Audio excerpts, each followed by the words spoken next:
ulungile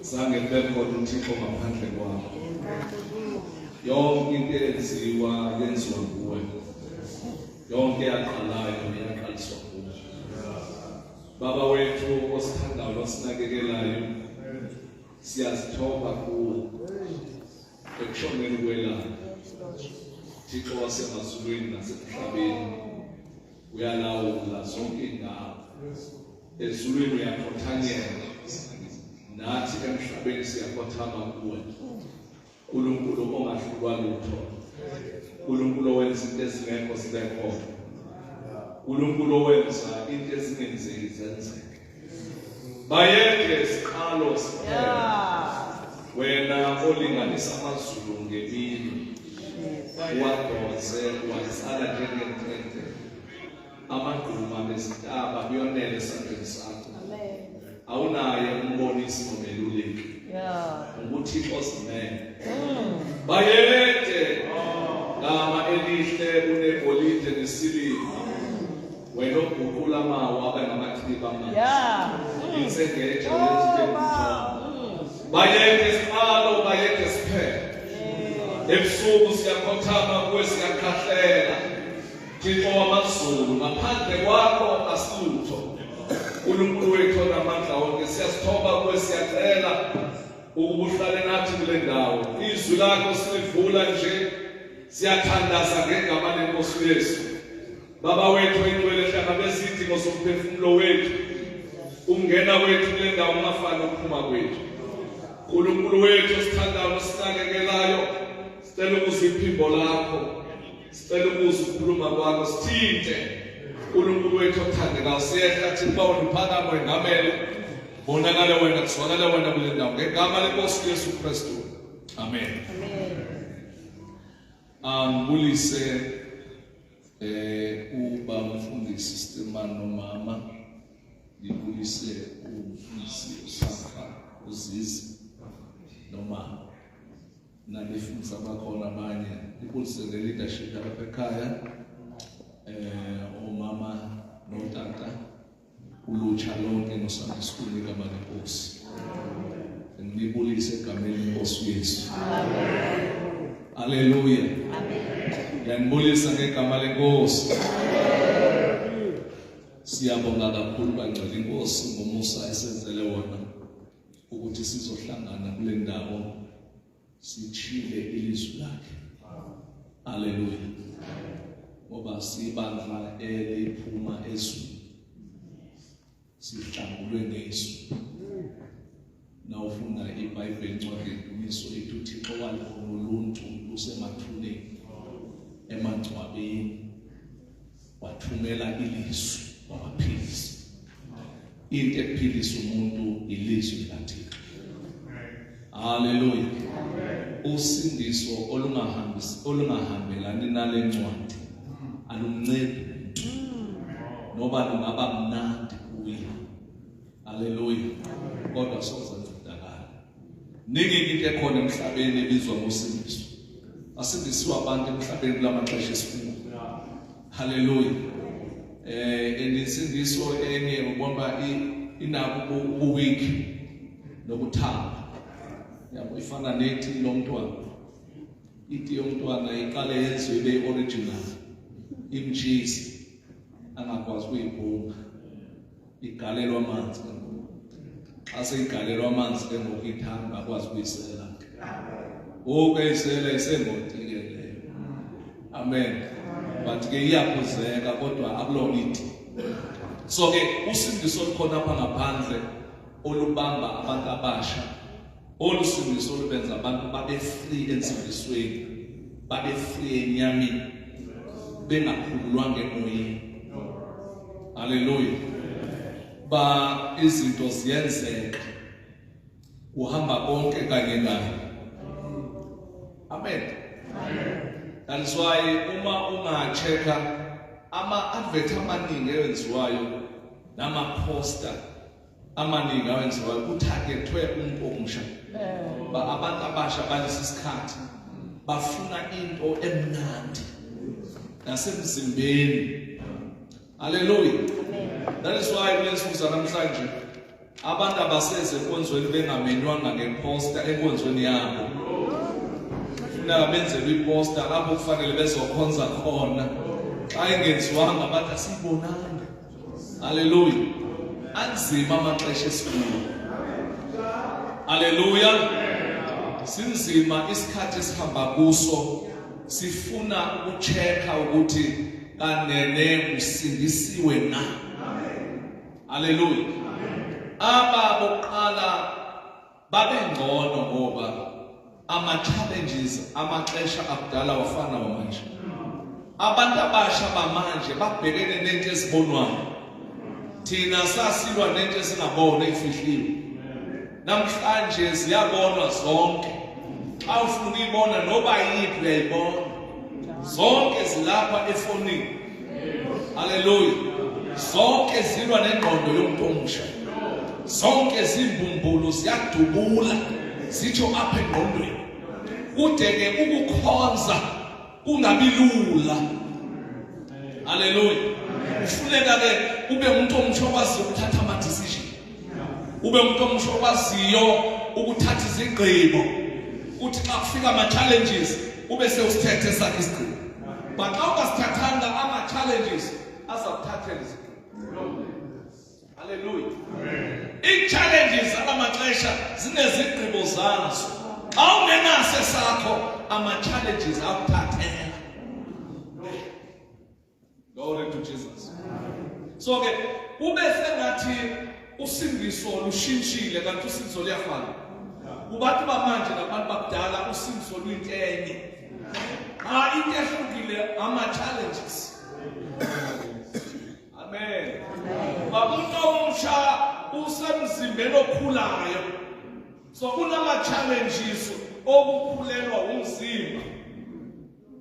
Omdala kunama-challenges okukhonza uThixo emzimbeni ongasakhuli.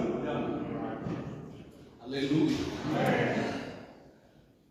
Omncane usize lomkhulu, nomkhulu usize lomncane. So that is why awungazange woyise ebutsheni bakho kuzabanzima ebudaleni. So kufuneka woyise ebutsheni ama-challenges obusha uwafeyise ngesigqibo sakho. Hallelujah. Ube nayo iwilling yokulandela uYesu. Hallelujah. Uthi noma ungatholanga lutho kodwa kube khona ngaphakathi into ethi ngifuna ukumlandela uYesu. I have a desire to follow him. Ubuzwe ngabantu bawufumeneni sokwasizwa zintono sifumeneyo uthi naxa ngingafumananga nto I still have a desire to follow him. Xa kufika ama-challenges ulandela uYesu ngedesire yenhliziyo hayi ngoba imeko ivuma. Hallelujah. So ke xa uzaba ngumzalwane olinda imeko ikudecide uzawulahleka ungazi ukuthi ulahleke kanjani. Ba ebutsheni yindawo yokoyisa. Uthi uza ebudaleni bawoyisile ebutsheni bakho. Ebudaleni awusahambi nje ngemithandazo ebudaleni uhamba ngokoyisa kwakho kwasebutsheni. Kukho izinto esingezi kuthi ngoba siyazi uba ebutsheni soyisa. Izinto ezingoyiswa ngebutsheni ziyabuleqa ebumelideni, zibuleqa ebudikonini, zibuleqa ebufundisini, zibuleqa sewuthenjwa ngabantu ba ibhubesi elingabulawanga liyamazi umuntu elimfunayo. So you better kill your lion now so that later you will enjoy honey. Kill it yourself. Akekho umuntu azabulalela. Bakabatsha izinto ziyabulawa ebutsheni.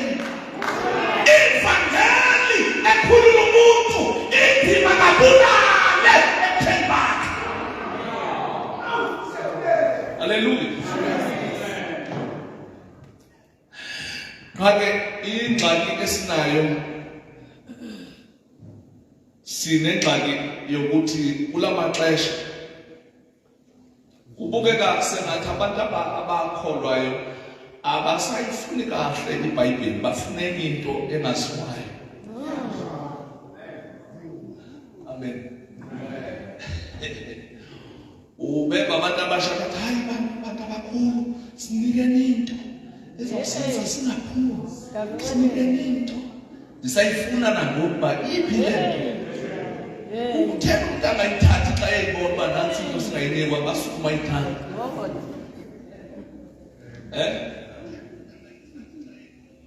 Kule veki ngifuna ukuthetha, ngizawuthetha ngathi ngithethe nabantu abasanda ukukholwa. Ngifuna uba simple, ngifuna uqalela kwi-gospel. Amen. Uqalele kwi-gospel ebese sibuka indaba yokuba umuntu omusha kufanele abe njani ebandleni likaKristu. Basonke sibambile. Amen. Amen. Sonke sikuphi? Alikho ibandla labasha, ibandla losizo, ibandla lomama, zi-groups kodwa sonke sisebandla. So ayikho indlela yokuphila yabantu abathile. So that's why ngikhuthaza osisabadala ba nina osisabadala ikhonzeni inkonzo yabantu abasha. Amen.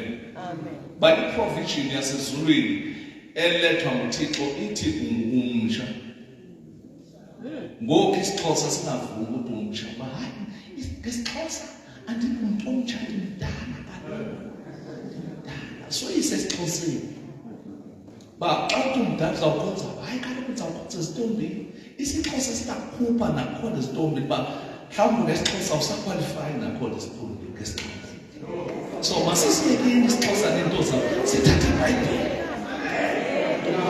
Asihambeni ngevangeli lokho esiphiwa livangeli kaThixo. Haleluya.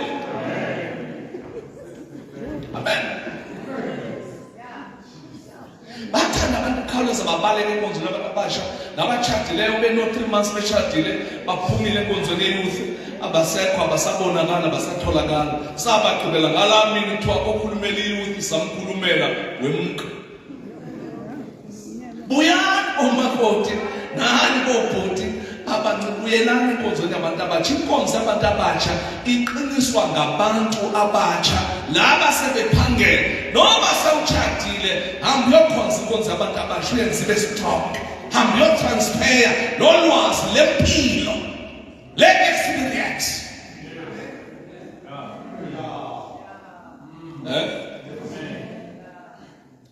Inkonzo ye-youth iyabanda xa ihanjelwa ngabantu. Abantu abasukhishwa umshado ezinkonzweni ze-youth. Amen. Babona abantu abakufutshane ne-youth, abo kanye aba otatana abancinci. Amen. Abanempilo emfutshane basuka apha ku-youth banokuzwa imibuzo bayiphendule. Ba awuzobuza utata omkhulu, utata u-elder omdala waba yi-youth ngo-82 ngo-83 akazuzazi ezinye izinto zakhe. Xa ungimxelela uba hey tata ndiyagowa, athi ntoni ke ugowa? Ndizanogowa kwenkonzweni, ndithatha apha into zogowa apha ecaweni ba amen. So masisondelelane singayilahli le nkonzo ye-youth. Yiwona metshini omkhulu lo okhiqiza abefundisi, okhiqiza i-organizers, okhiqiza abantu abasebenzela uThixo bakhiqizwa kulo mshini. So kufuneka ube nama-settings a-right, ungakhipha ama-reject. So ufuna ukugada lo mshini, yiwona metshini omkhulu lo okhiqiza bonke abantu. Haleluya. So kule viki ke sizawubonisana ukuba impilo yomuntu omsha imele ibe njani, ba ezinye izinto silandela impilo. Amen. Apha enkonzweni akufani nakwipolitiki. Kwipolitiki bakuthatha ngale nto iyo bakusebenzisa. Apha enkonzweni uyashintshwa kule nto iyo before usetshenziswa. Phakupolitiki ufika uvocal bakuthathela le nto uba vocal. apha ufika uvocal apha sikuguqule eqala sikufake uKristu uhlale phansi ufundise imibhalo ufundise uA E I O U wasenkosini noma ufundile noma ugqirha uhlale nobugqirha bakho uyakwazi ukutofa abantu cha into ongayaziyo ivangeli ke uyifakwe ngoqhake bese uyasetshenziswa apha akufana semtholampilo emtholampilo uyabatshisa abantu iphilisi zabo ujikele ngapha uyotshe zakho nawe apha you must pillar first before you please others you must pillar lento uyifundisa umshaba andinokwazi ukuseva ndiye-right andinokwazi ukuseva ndingasindiswanga nami ayifanele uba lento usindiswa ndiyicinge uba ndisindiswe mandiyazi uba ndisindisiwe kusesebutsheni so that ekudaleni awusuhlupha mntu abantu abahlupha nangoku abantu abangazange baphile right ebutsheni babo umntu ophile right uyazazi uba andikwazi ukuseva ndingekho-right nasebhaye unika excuse ngeke unganqonwa mntu uba bantu bayibambile indlela yebhayibheli le nto yokusikwa yokunqunywa kwabantu yenzelwa abantu abafelwe ngunembeza isazela sabo sifile sivuswa ngomthetho but abantu abaphiliswayo ilizwi likaThixo bayacela excuse athi ngiyacela ukuma kancane ekomithini zaphinde ndibuye kukhona izinto okumele uzilwe abantu bengazi uzilwe uzinqobe woyise ungazinto uyibulali ngonyama bengazi nabazali bakho uSamson wayibulala uyikhazi wayiqenga bengazi abazali bakhe sangabaxelela uba ndiyiqondile wayiqenga kwaba ulwazi lwakhe kukhona izinto okumele uzibulale ebutsheni bakho olwazi lwakho haleluya masiye eBhayibhelini ke ndizawuhamba nathi kakuhle ndifuna sifunde incwadi yabase-Efesu chapter 1 sifunde khona verse 3, 4, 5 amen siyabingelela uLina Mandla nange uchairman waseGqeberha amen uyakhonza lo mzali ndiyambona ngokuba ayinami umzali nansi into efunekile ebantwini abe ungakhonzi xa ulapha uthi xa usukile ungasini hayi ngisuke ndangayifumani inkonzo awuphile nkonzo uphila ngoYesu umamkela that's why ngifuna uqala kule ndawo evangeli yokusindiswa lwakho into ekula labantu abasha sometimes ukungabi sure ngendaba yokusindiso yeah ukhona ukufundelana When you want to go to Ephesians chapter 1, verse number 1. Verse number 3. Verse number 3 to 5. Makabongwe uThixo, uyise wenkosi yethu Yesu Kristu. Lo wasikelanayo ngezinhlelo zonke zomoya kwezasemazulwini ndawo. SikuKristu.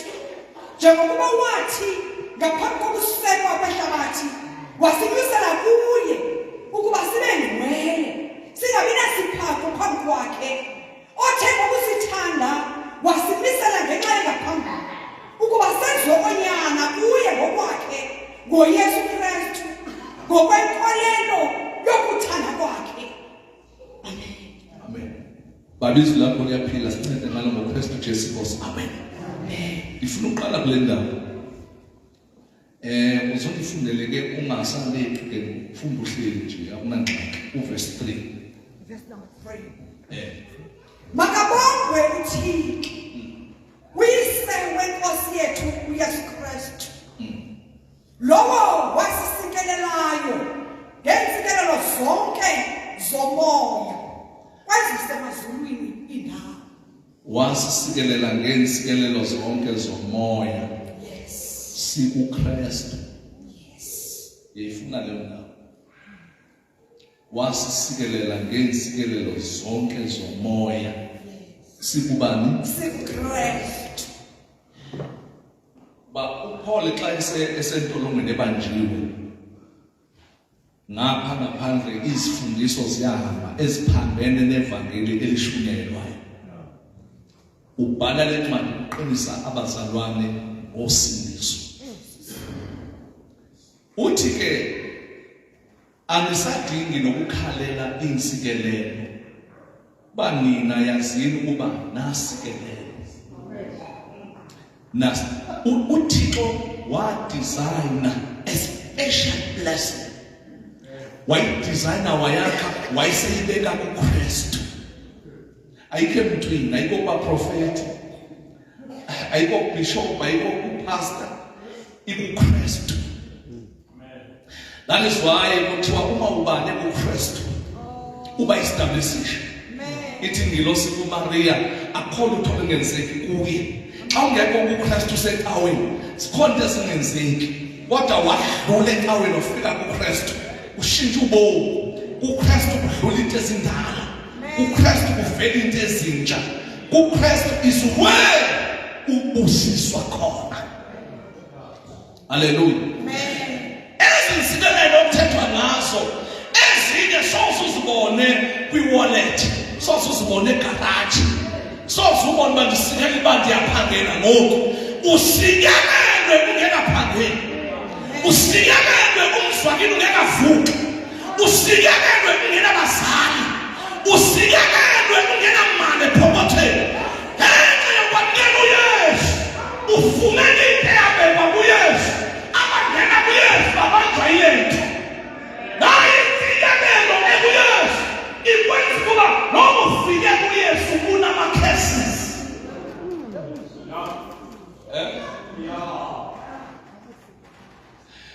Abantu balezi nsuku benziwe bakholelwa ebantwini.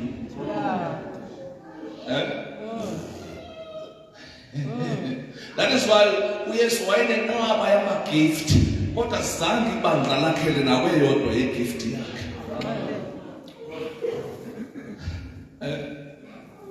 Kwafuneka athi mayenyukele entabeni angasabeki umuntu izandla, athethe imibhalo, athethwe amazwi aqinileyo. Intshumayelo yasentabeni chapter 5, Matthew chapter 5 and chapter 6 uyivizite uyozicheka uyakhula okanye uyehla. UYesu ebeka ifoundation yebandla, ibandla lakhelwe ezwini, lakhelwe kwimibhalo.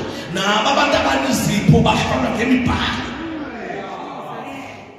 Hallelujah. So ibandla lakhelwe kwimibhalo, alakhelwe kwizipho.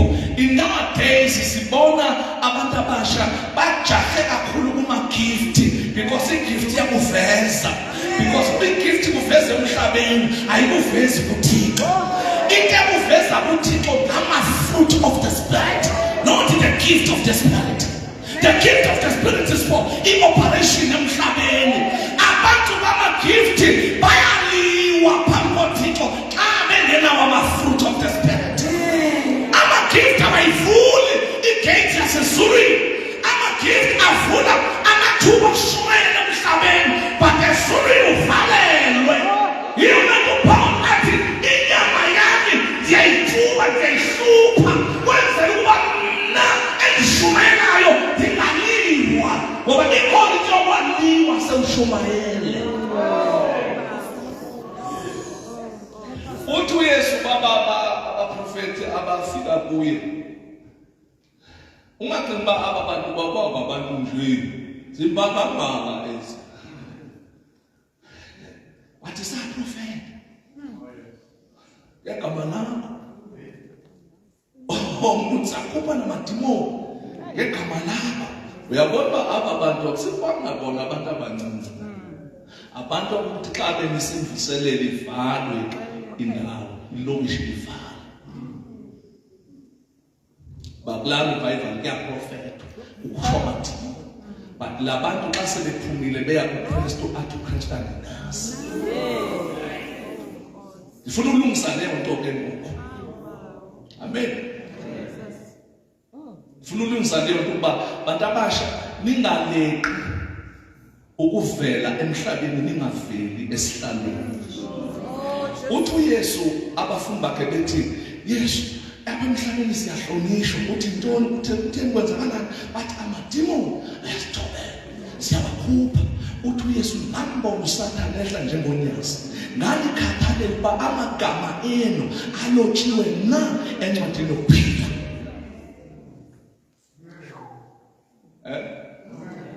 Ngenxa yokuba wonke umuntu uyavela ngoku. Wonke umuntu ufuna ukwaziwa. Umhlaba nje usesimeni sokuveza abantu.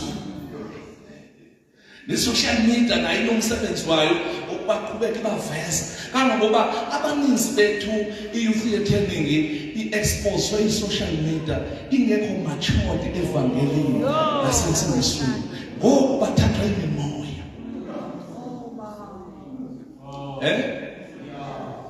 Kanti uPaul xa ifundisa ibandla leEfesu kulamavesi angaphesheya uthi izipho lezi zikamoya zafakwa uYesu ebandleni to equip the church for the service so that ibandla lifinyelele ebunyeni benkolo.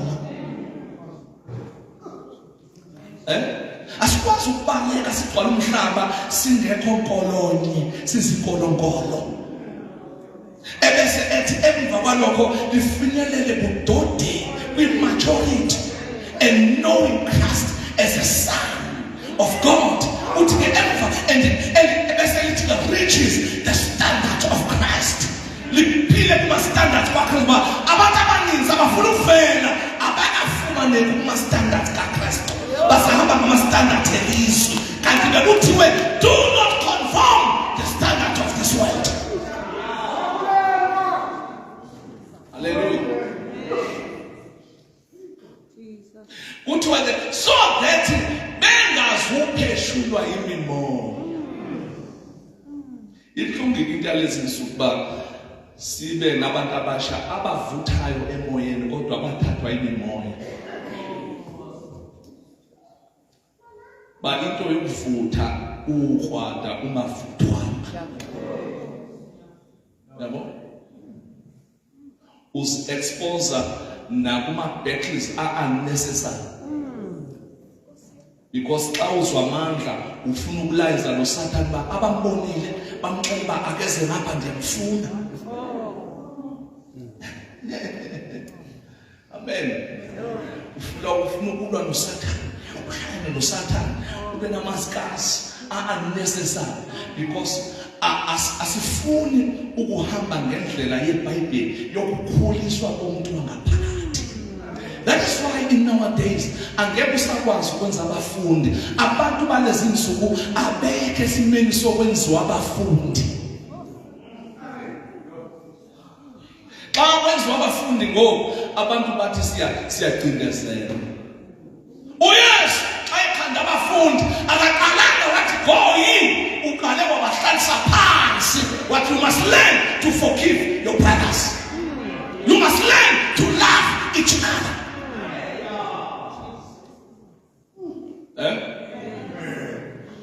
Bathi lapha entabeni bathi ukholo lethu lincane siyacela uba wandise ukholo lwethu ngoba lezi zinto sithethayo asizokwazi ukuzibamba. Akakathi ngoyini usalungisa bona ukuze emva kokubaleka emhlabeni bangafiki baliwe ngoba umthandazo wabo uthi umthandazo kaYesu uthi labo ngiphe bona ndifuna ukuthi la ngiyakhona babe khona bangangilahlekeli. Uthi ungabakhiphe ezweni bagcine ezweni. Inhloso yevangeli ukuba xa uYesu ehleze ubumkhanini bakhe ahlale nabakhe abazuze ngegazi.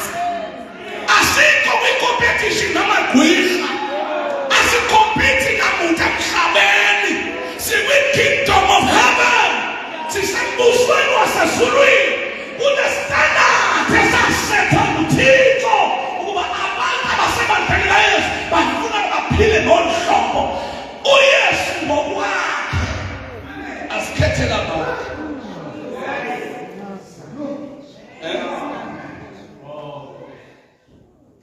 Ulamaxesha unzima into ye-calling izawuhamba iphele.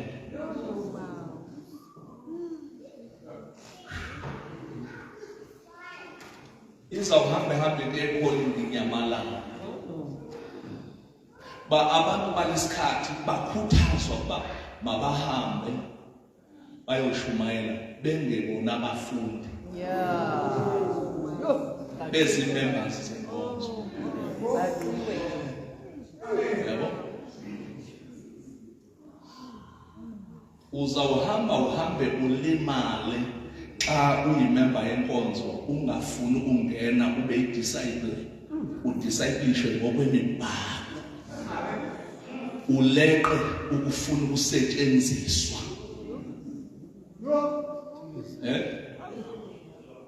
Uzawugcina usebenzela uThixo ungasetshenziswa uThixo. And xa usebenzela uThixo uxabana nabantu. Umuntu osetshenziswa uThixo akaxabani nabantu uThixo amthume kubo. But now anointed, you are anointed for us.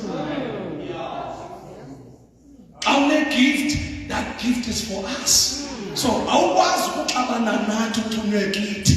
Awukwazi ukunika ukutya kwabantu ulwe nabantu olethwe ukutya kubo. Udubaleke nabo.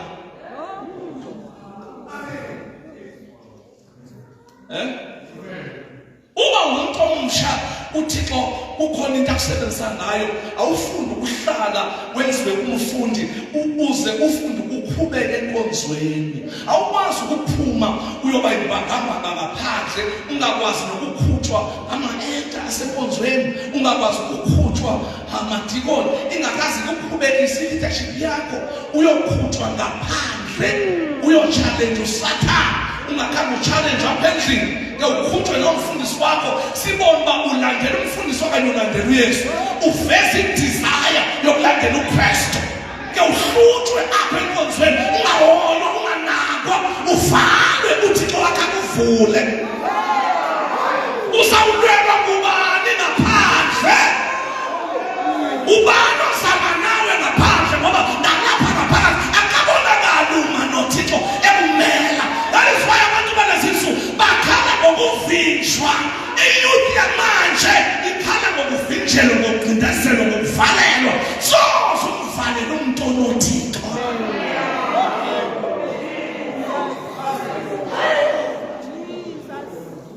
Amen. Ungamangala uba njengoba ngimi lapha ngishumayela kwake kwathiwa kimi awubizwanga. Wafuna uba ubizwe kuyakuthethe uzithethe.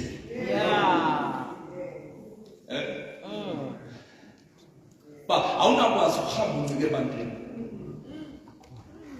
Uncike kuba uzawuthi Eliya uSamuel ubizwa uThixo uyamemeza uThixo Samuel ubaleka uya kuEli. uEli uthambolala mfana. Uyabuye kuona. Uyaphinda futhi ngiyabiza ekhaya ngibiza mbolala. Baxa uqethetha nawe uncike ebantwini elwazini labantu bazakulalisa uThixo umemeza. Akubiza uThixo bathambola nango inqaba yabantu abalele.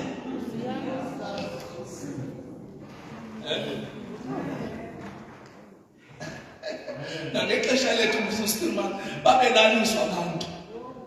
Abanye esasi-apply nabo bathi nasalandwa sesilandwa ngama-elder andizokwazi ukusebenza ehlathini. Ikhona indlela yalapha kwathiwa masi-apply kwathiwa kwasikugcwele abanolala sagcwele. Xa udiphende ekutheni bazawuthina abantu awukafinyelele ukuba ngumfundi. Kumele ufinyelele kwilevel yokuba ngumfundi kaYesu usungadiphendi ebantwini, so that xa uThixo usebenzisa ungabi nayo into yokuvinjelwa ngumuntu. Ungakhali ngomuntu. Umuntu okhala ngabantu akakaqali ukusetshenziswa. Usafuna uyayithanda ukuyenza lento umotivated. That is why abantu banamhlanje balinde i-revival abanayazi uba iyophuma. I-revival akuyona keyboard nabahlabeleli naseyini. I-revival i-move of the Holy Spirit. When the Holy Spirit moves, imvuselelo iyaqala. Uma ingcwele ngekho akuqali imvuselelo. I-revival ayivele boardroom. Ayifiki nabantu abavuya ku-conference. Even Beru himself was not sent by a conference. That is why kwezi kwamanye amaxesha siyecinga ngathi thina uThixo siyambambelela. Sozombambelela uThixo. UThixo akancikile kuwe. Le headache isinayo nge-Cape Town izothini into ye-Cape Town uThixo akana headache. Oh yes. Oh yes, God. Thixo uneplani oko wahlale neplani. That's why umkhonzo wakathi ayenza amaxesha uba umoya istandards kamoya sehle uthi kodwa uThixo yena ngokwakhe. Not ama-boardroom nama-workshop nama-conference uThixo. Hallelujah. Sizoba nengxaki xa ibandla lizawukhonzwa ngabantu abazalwa ngama-conference, bezalwa ngama-workshop, bezalwa ngama-boardroom, bengazalwa uye. Uyazivusela uThixo abantu becebo lakhe. Ngoku ke kunomjaho omkhulu. Umjaho omkhulu kuthiwa wathi umkhonzi kaThixo uyovuka abantu. Ngoku abantu bayavuka. Yaxelela. And xa bevuka bavuka belwe nabantu. Wavuka walwa nabantu awukavuswa. Uvukile. Bakuvuke unganikwanga iplani bemawuthini. Ngoku ze bantwini. Amen. And abantu abasha abaninzi balimele kuba bacinge ukuthi ukuvuso uThixo ukujoyina amaklabhu athile. Bayibonze namaklabhu. Andifuna ukulumkisa abantu abasha.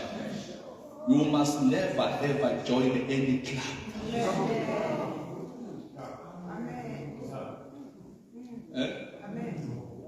Where's the clubs as called?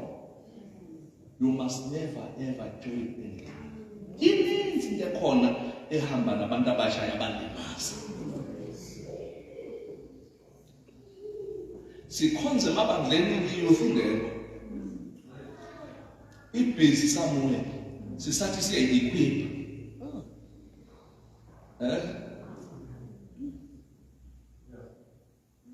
Uzikhipha kanjani isikhulu singakawubamba umlilo? Phela sibamba umlilo kuqala sikwazi ukuba somuntu. Haleluya. Qhabe kule ndawo esifunda kuyo uPaul uqinisekisa ngosindiso uthi ke insikelelo yabekwa kuKristu, abafika kuKristu bayayifumana. Ungekayiboni ephokotheni. Kunensikelelo ejinga phezu kwenhloko yakho. Eyenza ube ukhulu kwabemphethe. Eyenza uthi upoison ungakwenzi lutho. Eyenza nezinyanya zakho kwenu sikoyiki. Abanye sibahwetshe sibafunithi. Ngoku bexhela nje awuzuxhela ngoba kunensikelelo yasemaphakadeni eyadesignwa yakulinda kuKristu. Wathi ungafika kuKristu wathola insikelelo yokwesatshwa ngamadimoni ungakhange uxoxe nawo. That is why thina asina business nemimoya ngamadimoni. Even if we pray asiwafaka amadimoni kwi-agenda mthandazo wethu. Asinandaba namadimoni.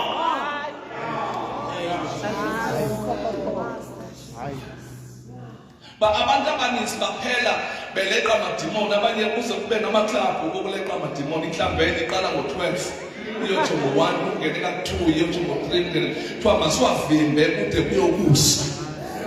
Kanti uThixo ebethema isidala wathi asenze umuntu ngomfaniso asifuze not ukuthi aleqa amadimoni. uThixo akasidalanga ethukuthele nomsindo, akasidalelanga ukuleqa amadimoni, wasidalela basifane naye, sibuse njengaye. Wayefuna ukuzibona esemhlabeni. He wanted to see himself out of himself. Uma kuthiwa indoda yomuntu mayikhulula noma ngabakhululekile impela, khululeka. Uthi uYesu wozani kimi ngisangiphumuza. Phumula nawe kuKristu. Uphumule nakwakho, uphumule nakokwenu. Noma uzalwa ligcwele, phumula. Noma ulala phezu kwamayeza, phansi kwamayeza, kini kwenziwa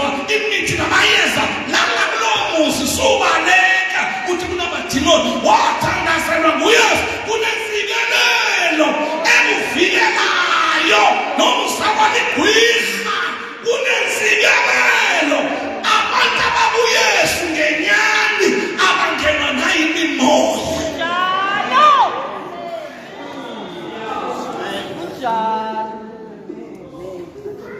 Awamkela uYesu uqinisekile ngosindiso. Ungashunyezwa ilisela ungabi lisela. Kodwa xa ungekho kuYesu, umoya wesela uyangena kubantu.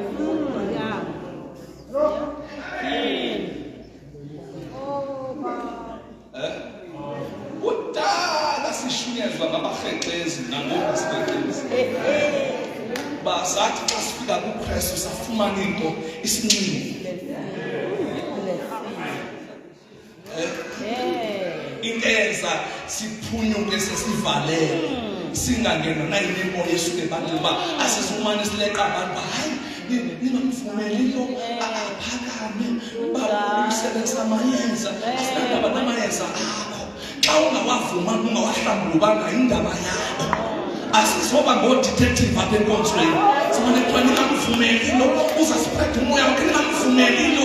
No, sinensikelelo esayinikwa xa sifika kuKristu yokuba singangenwa nayo imimoya. Kunjalo. Jesus. Kuthiwa siyonyathela nonoduthwana bangasenzi into.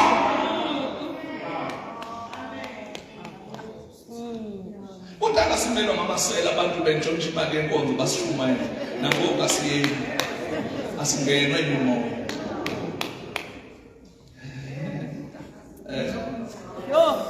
Lo Ananiya wayini imali benomngaka.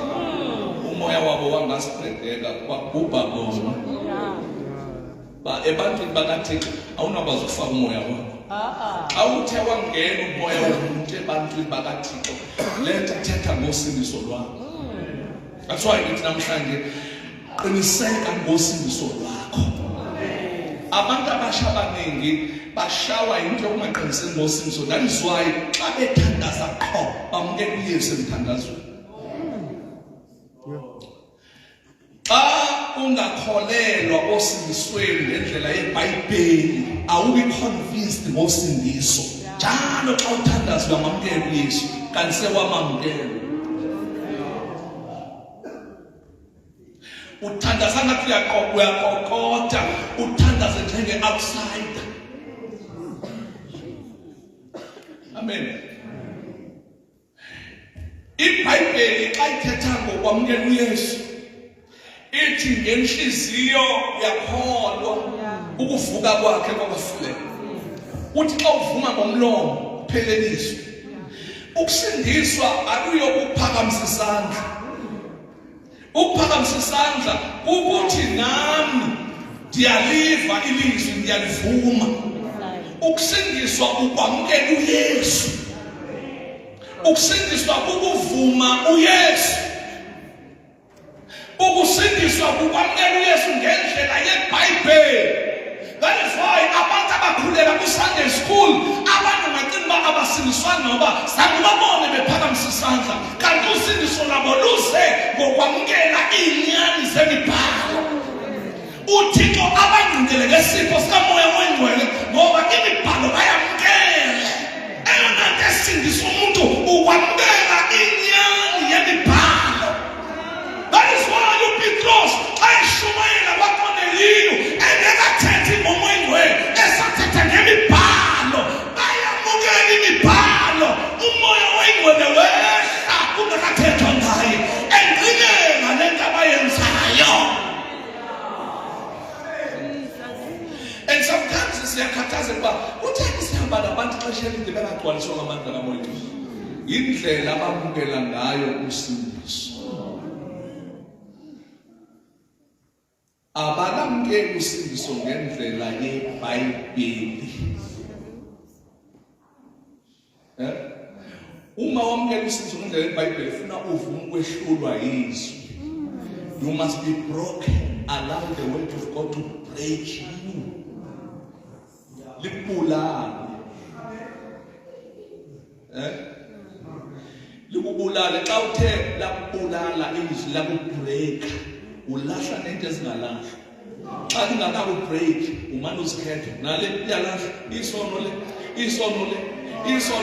xa likubreakile uzilahla zonke nezingalahlwa.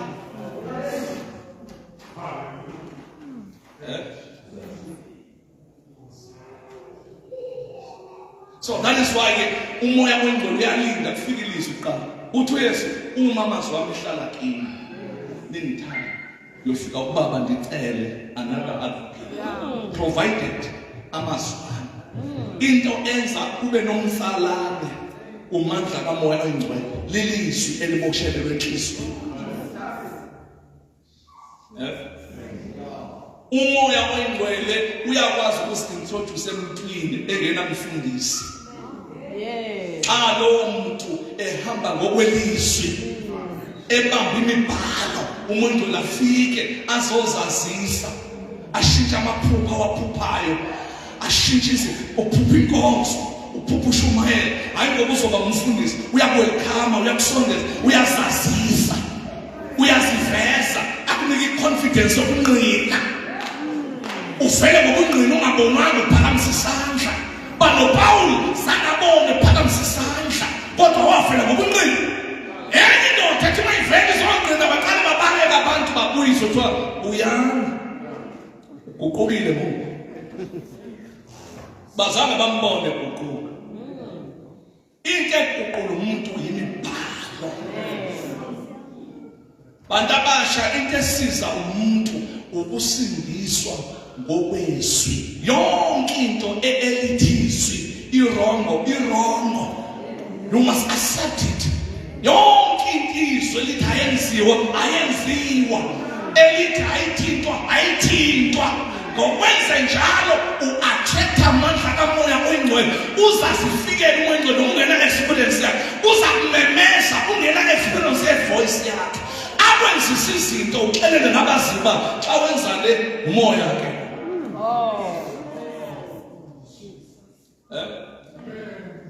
Awu in line nemibhalo umoya uyazazisa. uPeter uthetha isambulo engazi uthi wesibathi ngubani abantu bathi umprofeti. uthi uPeter uthi wesinthini uthi uPeter wena uyindodana kaNkulunkulu ophilayo. uthi Yesu uyazi lento oyithethayo isishilele. Chilele ngiyachilele nami ngiyachilele kaloku ukusindiswa insindiso egenuine kwenza ungangabazi lutho ngento zikaThixo. Into enza abantu abasha bathothobale bahlale ngemva kuzibona bengaphelelanga osindisweni. Xa uphelele osindisweni uyacorrectwa ucorrectwa sewumoshile ba unale freedom yomoya. Umoya wakho ukhululiwe. Haleluya. Khululiwe umoya wakho uhlabele ingoma uyitsale ucorrectwe emva kwenkonzo ungaboyisala kakhulu. Uthandaza inkonzo seyivaliwe kuthiwa ungabothandaza ungaboyivula seyivaliwe umoshi. Uphakame ndumiswe udumise ngelizwi uphinde uhlabelele utogqiba uhlabelele uthandaze uphinde ulande kuthiwa hayi yenzibeyile mntanami. Xa uthandaza xa uchila izwi xa uhlabelele uzenze zonke ukhombisa ilife. Awuna knowledge but une-life unempilo nobungazi uzakwaziswa bantu abasha. You have to show life.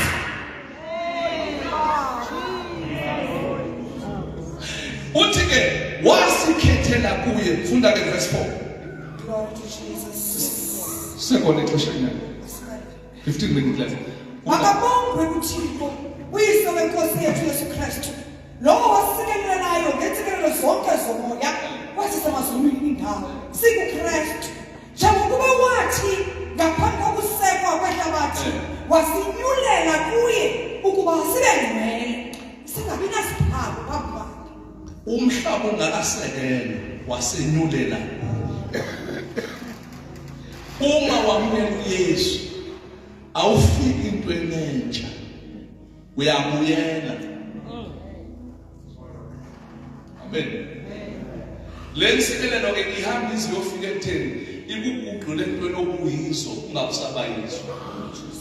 Lensikelelo ishintsha umbulalo amazulu xa ibheka abantu akazabulala Nsikelelo. Le nsikelelo ithi uyintombi unabantwana bayi5 uthi uyintombi. Xa kuhlatshelele ethi isimele oh Jesus man noma abazulu ngabe uthi isimele insikelelo ayikho elizweni isihloko sasinayo leyo nto nesizulu asiprovide leyo nto iprovide ngamazulu zinsikelelo zasemazulwini ukuthi isidaba sidala kuyashula ukudala kuvela into ezintsha. That is why the Bible asawubasana ngokwenyama abanye bethu babesezonweni ezinzima kodwa xa befika kuKristu yabaphuma insikelelo kade benxila kade bentshontsha benamasela benamagwirha bethalatha.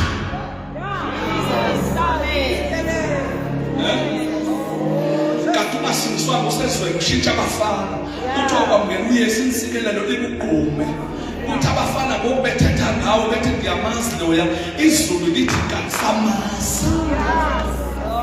That is why xa usumamngena uyesu suthothobana ngoba ubuye ezonweni suthithibana ngoba uke wasikwa ngoba uke wanqunywa. Ithi iBhayibheli xa sizivuma izono zethu uthembekile ukusithethelela asigeze phuma kulowo mngxumo usindisiwe umntwana kaThixo. Ithi iBhayibheli wafelwa esiphambanweni igazi likaYesu izono liyazihlambulula. Xa umamukela uYesu uhlanjululwa suhamba ngemva kwabanye buya ngaphambili umntwana kaThixo. Into kuzobuthakathaka ubuthakathaka bakhe abukho baphezu kwababalo kaThixo. Lesazela sakhe asikho ngaphezu kwababalo kaThixo. Kodwa imibhalo ushintshe lendlela onqina ngayo uma ukhayebe embuleni Yesu noma bentenda shayele bebomini ndikenda imali uzamukwanelisa abantu abangakwamkeli. Xa uYesu ekwamkele wamkelwe. Amen. Xa uYesu ekuvuma uvunyiwe. Noma wenza izinto zabonwa ngabantu xa uthe waguquka waphenduka uYesu uyamxolela umuntu. Usindiso lumayelana nokuthethelelwa kwesono. Akakwazi uYesu ukuyothethelela abantu ababuye bachaze kade benxila bengamasela bebulala abantu xa befika bathethelelwe abalanga phakathi bengathethelelwe abantu abane-advocate sithi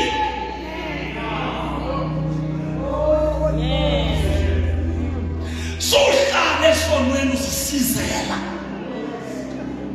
Hayi mina ngiyamthanda uYesu cha I can't stay pure.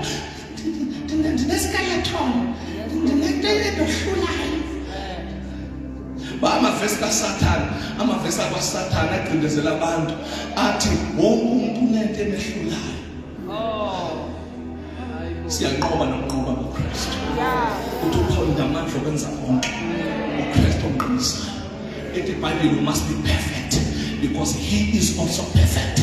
Iyaphileka abantu bazalwa impilo engcwele bantu abasha uyakwazi ukuphila impilo engcwele. Xa ungayiphilanga manje msheni awuzuba ngcwele kuthina uzaba lihlazo likatata wasenkonzweni utata omkhulu onamasikizi kanti awafumani ngokukhula nawo zange woyise msheni bakho.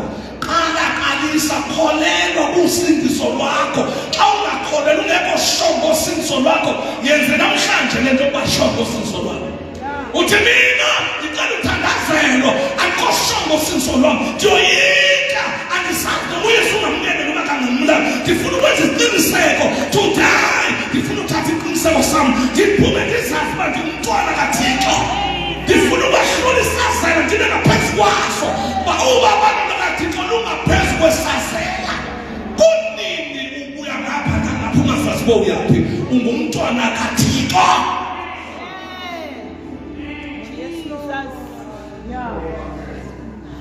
Hallelujah. Noma ungaxolelwa ngabantu Yesu uyaxolela.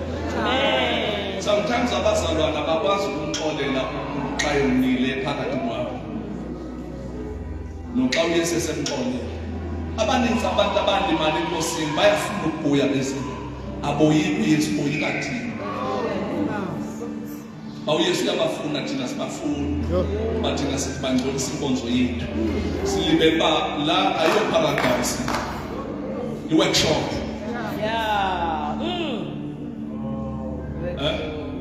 Abantu abasha abaningi abalimele phakathi kwethu sehlulekile ukubakha. Sibabonisa indlela, sibaphonsela intambo. Ngoba lento ethi xa sizivuma sishiya intambo ephonsela abantu abasengqumeni bangafeli engqumeni. Akuyo ntambo yokwehla, eyokuphuphuka. Xa sithanda ababamukelwayo abavela kwezinye inkonzo. Xa ufunda incwadi hayi sizawumbela nangu ubrother bekhonza kwenye cawe uthi usihlanganisa nathi. Sivula izandla siyakwamukela, welcome, ubalekile ngapha. Ubedisiplinwa wabaleka. Sivule izandla. Ababetha abalimala lapha sibenzela amangcwaba. Jesus. Ungalibali uThixo imission ngomuntu akayilwisi as long as aphila. Kukho Jona abalapha abamiselwa iNinive ngoba basabheka eTashish. Nomkhumba bahamba nawe uyasayila ngathi bakwindlela right basendleleni wrong bathulwe iNinive. Ngoba ubona izinto zakho ngathi azivela saziwa amasikizo wenziwe awaziwa ngabantu. uThixo uphethe ngesisu senhlanzi uprotect icebo lakho. But into xa singaziwa amanyindululu akho ayingabonwa nabantu icebo likaThixo liyofa. uThixo ukukhusele ukuphethe ngofishi ukhusela yonke izenzo zakho zenzile kusitheleni zagunywa. But ixesha lifikile for you ukuphume usisu sale uthlanzi uneNinive mlimbileni. Awuzeka mzofrefa iculi lapho sohlobisa ikhona iNinive emisele wena. Nokuke wababuthakathaka uke wabhayiza uThixo uyabasebenzisa nababuye ebhayizeni xa besithoba babuyele kuye uthembekile ulungile ukubaxolela abathethelele. Igazi likaYesu liyahlambulula wafela leyo nto uYesu esiphambanweni. Bantu abasha uYesu yaxolelwa nali ivangeli eliphilayo nokuxolelwa kwezono ziyekwe zishiywe.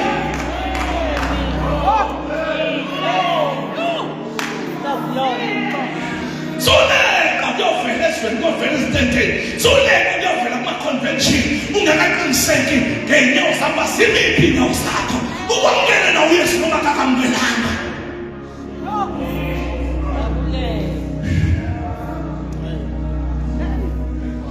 Awuthatha isibindi kholwa uYesu njengokutsho kwembhalo. Sawuthandaza Zaphinde ngiqhubeleke ngomso. And for today ake ngibe like thina. uThixo wakukhetha umhlaba ungasebenzi. Njengoba nje ulapha usentweni owayikhethelwa awuzami. Awuzami ukuzozama. Noma isithuko zabantu abangayikholwa insindiso yakho bathi uyatrya, awutry. Akwenzi wena awusisindisi. Insindiso yenziwa yaqinqa. Ungena entweni egqitshiweyo. Ngoba usiva ubuthakathaka ungamnenjani nje uThixo ngobuthakathaka bakho. uThixo ungaphezulu kobuwiki bakho. Ngoba usisa ungenamandla sumkala uThixo ngamandla akho. Hallelujah. Lokho ungabeka isandla 10 times umoya ngcwele ehleli kuwe. Ingxaki ayikho umoya ngcwele. Umoya ngcwele usemhlabeni usacelwa ulapha. Xa sithi ehla moya siyadideka senziwa iconfusion. Sewehla.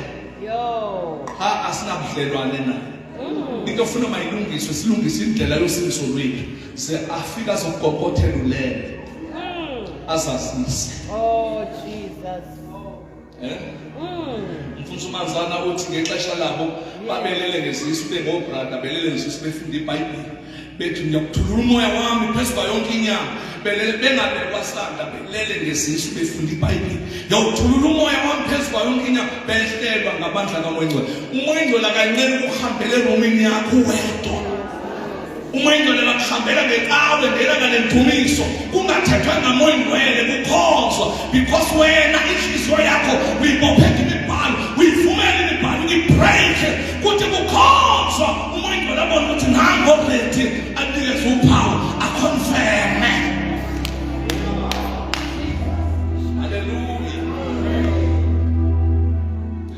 Before siyokwenza umehluko emhlabeni ake sivumele umoya ingcwele uzumehluke empilweni zethu.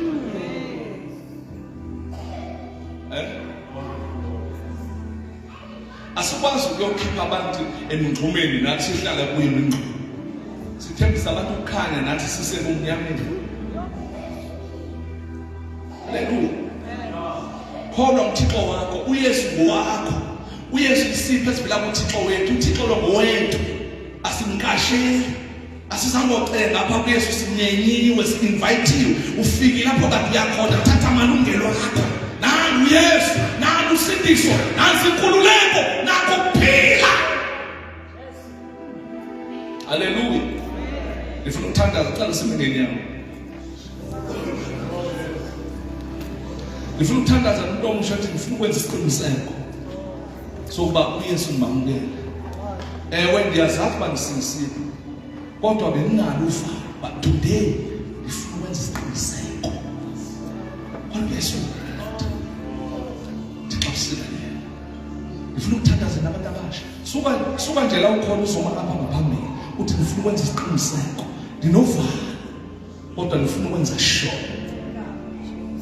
Ngifuna ukuyazi i-date of birth yami yokomoya. Hallelujah. Ngifuna uzazi uba ndingumntwana kaThixo. Andifuna ukuyingabaza leyo nto. Xa usuka la uye endlini uyothandaza, thandaza njengomntwana kaThixo. Biza uThixo ngotata, uthi tata. uYesu wasenzela indlela elula yokuthandaza, wasivulela umnyango ongena ezulwini. Singasavaya abadala babethi Thixo ka-Abrahama, Thixo ka-Yakobi, Thixo ka-Isaka. Uthi uYesu kini, wothani tata wethu osezulwini, ngenani ngozalo nithi sizalwa kuwe.